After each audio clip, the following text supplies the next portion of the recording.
deeqdan raashinka ah oo maamulka degmada Yaaqshiid ka soo ururiyay ganacsatada suuqbacaad ayaa loo qaybiyay ku dhawaad 50 qoysas ah oo waxyeello ka soo gaartay roobabkii saacadihii la soo dhaafay ka da'ay Muqdisho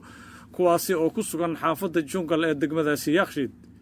goobta lagu qaybinayay raashinkan oo ah xarunta waaxda Jungal ayaa waxaa goobjoog ka ahaa gudoomiyaha degmada Yaaqshiid Muuse Geesay Jimcaale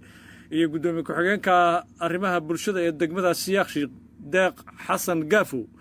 iyadoo si nidaamsan deeqdaasi loo guddoonsiiyey dadka guryahooda biyuhu ku qaadeen ee ku sugan xaafadda Jungal gudoomiye ku-xigeenka maamulka degmadaasi deeq xasan gaafo oo isagu hormuud ka ahaa soo ururinta iyo isku dubaridka deeqdaasi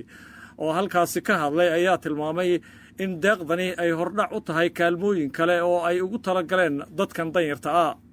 waad arkaysaan maanta waxay uga soo jawaabeen sidii saxda ahayd saaka waxaan dhex galnay ganacsatada qof kasta calaa qadri daaqa wuxuu bixiyay aydoon la khasbin aydoon ikraahi ahayn dadkiisa inuu caawiyo weliba waxaa hadda aan sidnahay waa bilow waa hordhac ma aha dhammaystir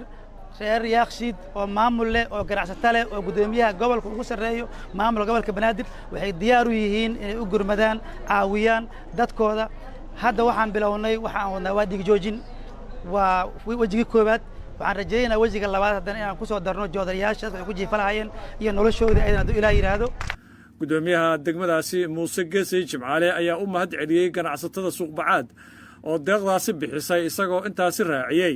in maamulka degmada uu ahmiyad siinayo taakulaynta dadka danyarta ah ee ku dhaqan 6 waaxyood ee ka kooban tahay degmadaasi Yaaqshiid haddii aanu nahay dad wada degan oo Yaaqshiid wada degan oo yacni diris iyo walaal iyo waalid ahna haddana waa kasii duwan tahay waxaan rabnaa marka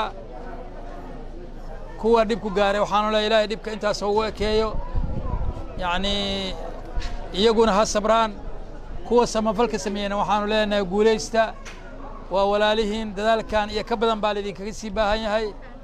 si kastaba ha ahaatee raashinkan maanta loo qaybiyay dadka ku tabaalaysan qaybo ka mid ah degmada Yaaqshiid ayaa qayb ka ah qorshaha maamulka degmada Yaaqshiid uu ku taakulaynayo dadka danyarta ee ku dhaqan waaxda Jungal oo guryahoodii uu roobku burburiyay raashinkoodiina qaaday deeqdanna wuxuu maamulka degmadu ka soo ururiyay ganacsatada ku dhaqan degmada Yaaqshiid Mawlid Maxamed Sabriye warbaahinta qaranka Muqdisho